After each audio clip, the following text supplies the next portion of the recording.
La cuarta película de esta saga comienza con un grupo de amigos, los cuales están viendo las carreras de autos. Acá conocemos a nuestro protagonista Nick, quien llega con su comida y se acomoda en su asiento, pero apenas se sienta, este se rompe por su peso. Junto a él está su novia Lori y sus amigos Janet y Hunt, los cuales son pareja. Mientras la carrera avanza a toda velocidad, Nick comienza a notar pequeños detalles inquietantes. El asiento roto, una columna que se agrieta poco a poco y, como no podía ser de otra manera, están en la sección 180. Las cosas comienzan a complicarse rápidamente, ya que en los boxes un bidón de aceite se derrama, provocando que un auto pierda momentáneamente el control. Aunque la novia de uno de los chicos expresa su preocupación, los demás la tranquilizan, asegurándole que la cerca los protegerá en caso de un accidente. Seguido a esto, la muerte comienza a hacer de las suyas,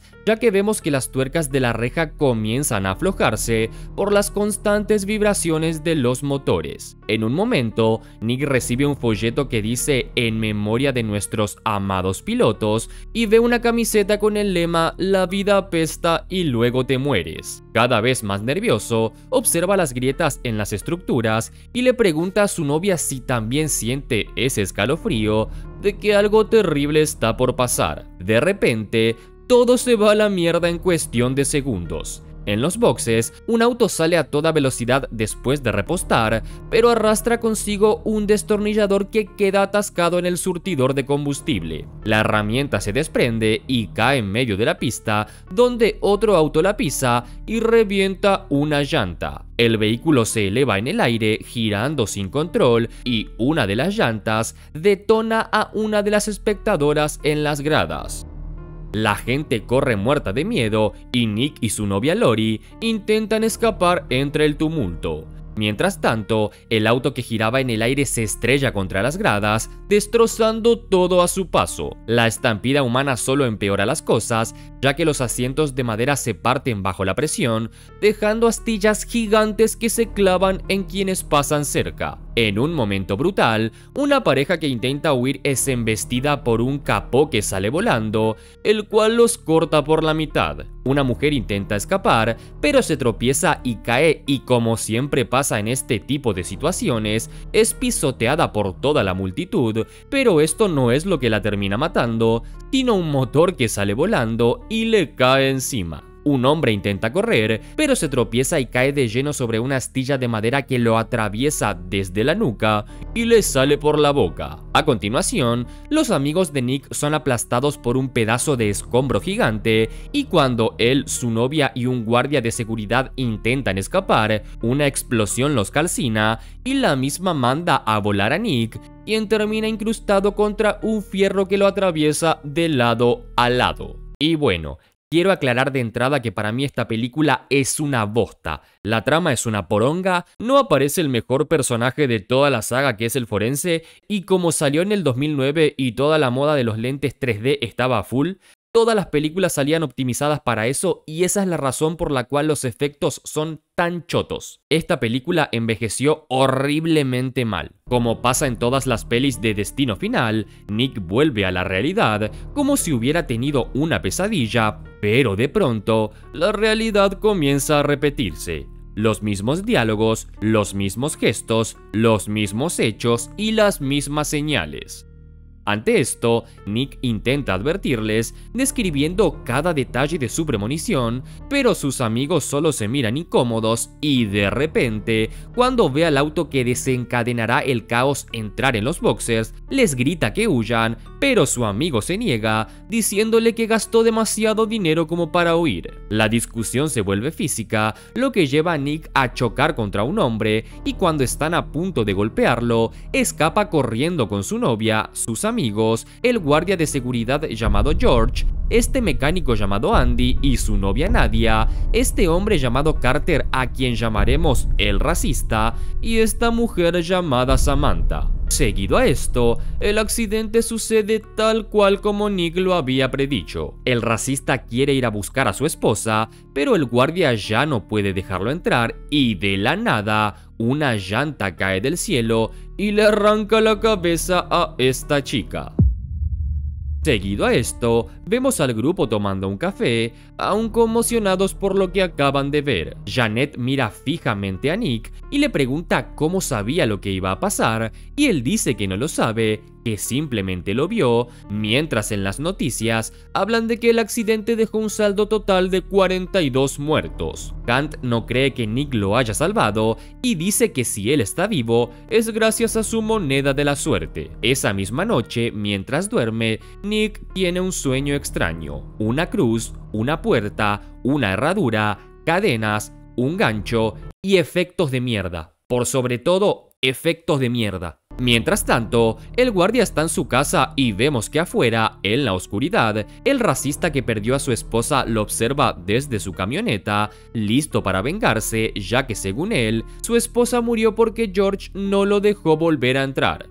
El hombre baja una cruz gigante del remolque para dejarlo en el patio de George, pero el viento hace caer un colgante con una herradura que el racista tiene en su espejo retrovisor, la cual cae justo en el estéreo del auto y activa la música a todo volumen. La vibración de la música hace que se caigan unas latas de cerveza sobre la palanca del auto y este comienza a andar solo, y cuando el hombre intenta detenerlo, es enganchado por unas cadenas que, al irse raspando contra el suelo y provocar chispas, hacen que el hombre se prenda fuego, ya que la camioneta también comienza a perder gasolina. Y esta es la muerte más pedorra de toda la saga, sin lugar a dudas. Al día siguiente, las noticias muestran el incidente y Lori llama a Nick para que lo vea, y él dijo que ya había visto esa puerta en su sueño anoche. A continuación, nos situamos en un parque donde dos hermanos juegan al fútbol hasta que uno reta al otro a tirarle una piedra a un letrero. Samantha, la madre de los niños, los llama,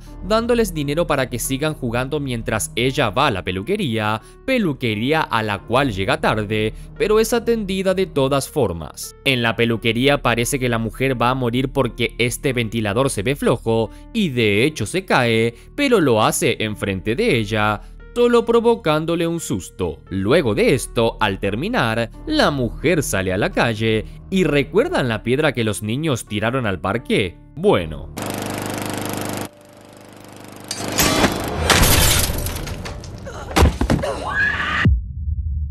Posteriormente, Nick y Lori ven la noticia en el periódico y las piezas comienzan a encajar. Todas las muertes siguen un patrón. Ambos deciden hablar con Janet y Hunt, pero este último se burla de sus teorías, diciéndoles que nadie puede predecir la muerte, y ya sabemos qué pasa con las personas que dicen eso, ¿no? Lori le dice que Nick ha soñado cada una de estas muertes antes de que ocurrieran, y de nuevo Hunt solo ríe, pero Nick saca una carpeta con recortes de periódicos que vinculan los incidentes con tragedias pasadas, incluso mostrando un artículo sobre el accidente del vuelo 180, y explica que los sobrevivientes están muriendo en el orden en que debieron morir el otro día, y dice que, si salvan al siguiente en la lista, romperán la cadena, pero como Nick no recuerda quién sigue, deciden ir de nuevo al autódromo para ver las cámaras junto con el seguridad y descubren que sigue el mecánico, luego Janet y Hunt, luego George el seguridad, luego Lori y por último Nick. Seguido a esto, los tres corren hasta el taller donde trabaja el mecánico y cuando lo encuentran, el mecánico no quiere hablar sobre ese tema porque en ese lugar murió su esposa, pero de pronto la camioneta se suelta de su box de seguridad y se dirige a aplastar al mecánico, pero un cable lo detiene en el último momento. El hombre dice que quizás no le tocaba, pero en ese momento, el cable se rompe y golpea un tanque de gas que sale disparado como un proyectil y lo golpea con tanta fuerza que lo hace volar contra la reja y esta lo rebana en pedacitos y dale con las muertes pedorras. ¿Estaban afiladas por un samurái las rejas o qué? Ante esto, Nick, Lori y George saben que deben actuar rápido para evitar la muerte de sus amigos, pero como a ambos les cayó el escombro al mismo tiempo en el autódromo y no saben quién de los dos murió primero, deciden dividirse. Lori irá por Janet, mientras Nick buscará a Hunt, a quien vemos que está relajado en una piscina junto a un campo de golf, disfrutando de su día. En otro lugar, Janet sale de una lavandería y se dirige a lavar su auto, a uno de esos lavaderos raros que están en Estados Unidos en donde no hay nadie, es todo automático y solo te lo lavan por fuera al parecer. No entiendo, ¿cuál es la gracia de que solo te laven el auto por fuera? ¿Ven? Es tan pedorra esta película que ya estamos hablando de lavaderos de autos en vez de hablar de la misma película. Sigamos.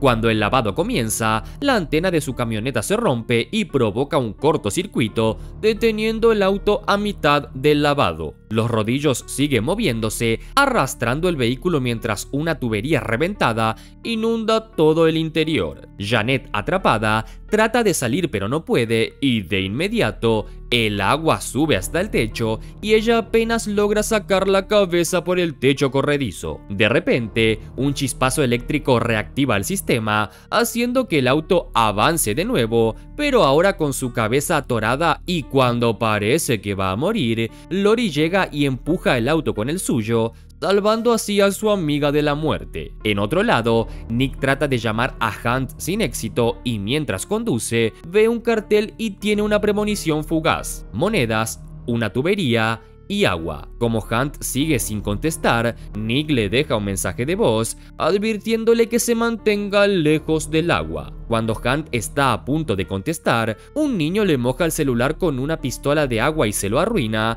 por lo que Hunt le saca la pistola, pero la deja caer sin querer en una perilla que activa el drenaje de la piscina. Luego, Hunt, distraído, bebe un refresco junto a la piscina cuando una pelota de golf lo golpea, haciendo que su moneda de la suerte caiga al agua. Este se sumerge para recuperarla, pero el drenaje activado lo succiona con fuerza. Esta muerte sí me gustó. La parca le dio el beso negro más fuerte de la historia, tanto que le succionó hasta las tripas. En ese momento, Nick llega al campo de golf y solo encuentra la moneda de Hunt flotando en la piscina vacía, hasta que todo explota por los aires con los restos de su amigo.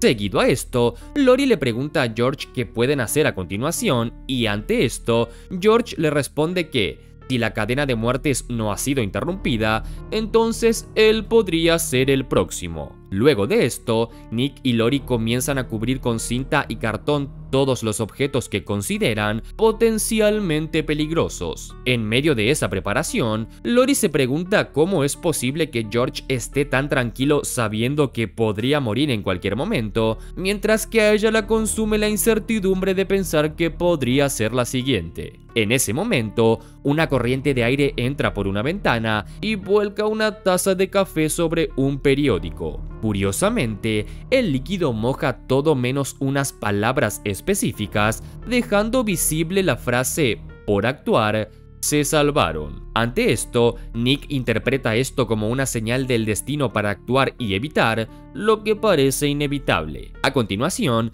ambos se dirigen a la casa de George, golpean la puerta varias veces sin obtener respuesta, así que deciden entrar por su cuenta. Ambos gritan su nombre mientras recorren el lugar, creyendo que la cadena de muertes ha sido finalmente interrumpida. De pronto, ven una luz encendida en una habitación y escuchan un ruido que parece provenir de algo que cae. Cuando corren hacia el origen del sonido, descubren, horrorizados, que George está intentando irse con San Pedro por voluntad propia, pero la cuerda se corta. Cuando logran reanimarlo, Nick y Lori le reprochan su intento desesperado. Sin embargo, George confiesa que ha pasado todo el día intentando irse con San Pedro por voluntad propia. Lo intentó con pastillas, con monóxido de carbono, pero nada funcionó. Todos se muestran sorprendidos por lo que está ocurriendo, pero comienzan a convencerse que, tras salvar a Janet, tal vez lograron romper la cadena.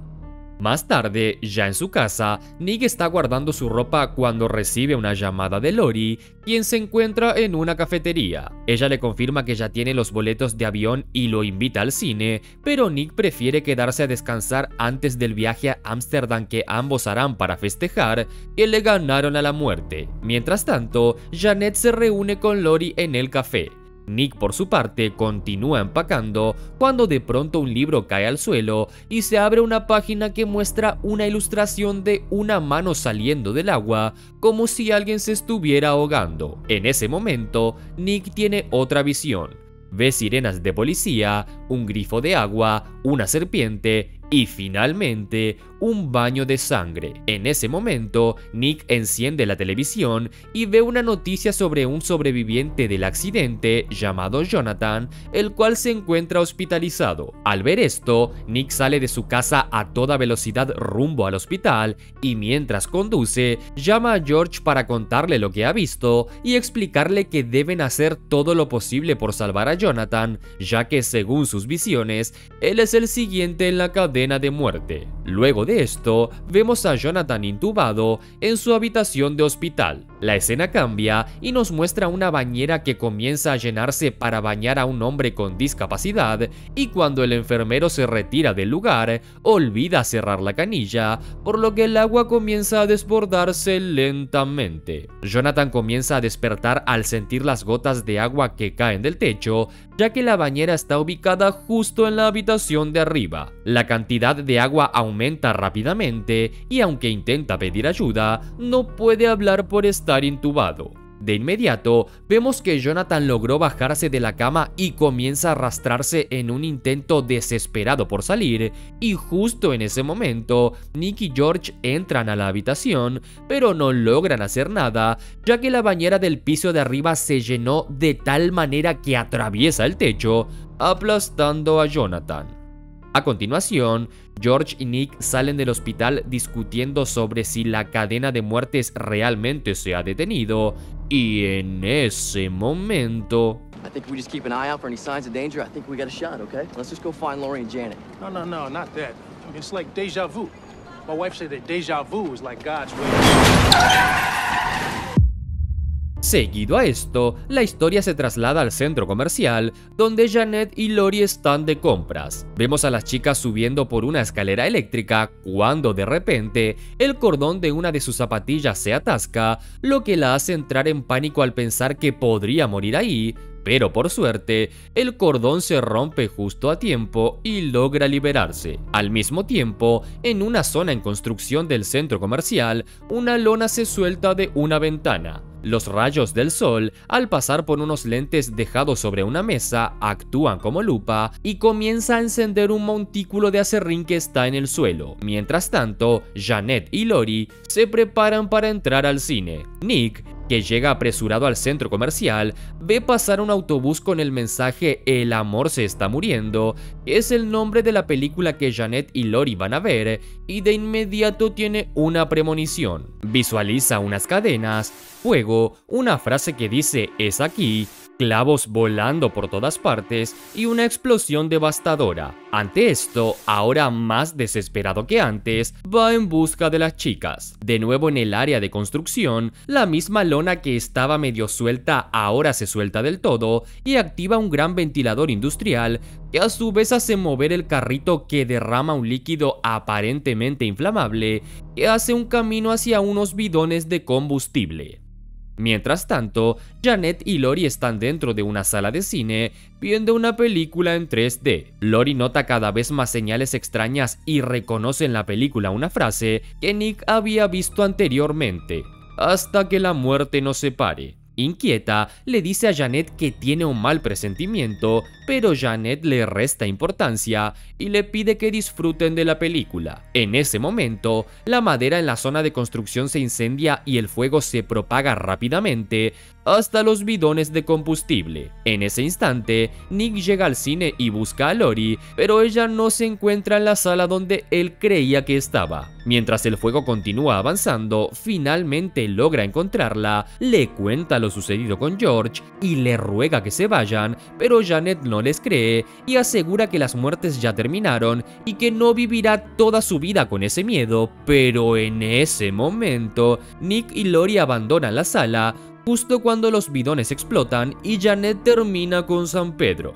El incendio se intensifica, todo se vuelve caótico, la gente corre desesperada y Lori queda atrapada en una escalera eléctrica rota y los engranajes la van triturando lentamente y bueno, hay que decirlo, esta muerte sí estuvo muy buena. ¿Para qué negarlo? Seguido a esto, nos damos cuenta de que todo lo que acabamos de ver también fue una premonición y si no me equivoco, es la primera vez que hay dos premoniciones en una película. Siempre suele ser una al principio y ya. Aún así, no lograrás gustarme. Destino Final 4, siempre te odiaré. Dicha premonición pasa justo al momento de la muerte de George, por lo que Nick sale corriendo en busca de ayuda y en lugar de regresar directamente a la sala de cine, intenta detener el fuego en la zona en construcción. Primero intenta activar el sistema contra incendios, pero este no responde, entonces recurre a un extintor, pero no logra controlar las llamas. En el proceso, el extintor golpea una mesa donde había una pistola de clavos, la cual cae al suelo y se dispara accidentalmente, clavándole el brazo a Nick contra una pared y perforando varios bidones de combustible cercanos. Con todas sus fuerzas, Nick intenta alcanzar una tabla de madera para romper el sensor del sistema antiincendios y mientras el combustible se esparce peligrosamente hacia el fuego, una chispa inicia una nueva llamarada, pero justo a tiempo, Nick logra activar el sistema de rociadores de agua, evitando una nueva explosión. La película termina transportándonos 2 semanas después, en donde vemos a Nick caminando hacia la cafetería para encontrarse con Janet y Lori. Al sentarse, Nick comienza a notar nuevas señales inquietantes y se pone nervioso al ver la frase "ya viene" escrita en la mesa. Ante esto, Lori y Janet perciben su incomodidad y le piden que se calme, pero Nick insiste en que de alguna manera la cadena de muertes no ha terminado y que quizás el plan original era que ellos terminen en esa cafetería todo el tiempo, y en ese momento un camión se sale de control y atropella a los tres, dejándonos la peor muerte final de toda la saga. Una bosta, igual que toda la película. Chau, espero no verla nunca más.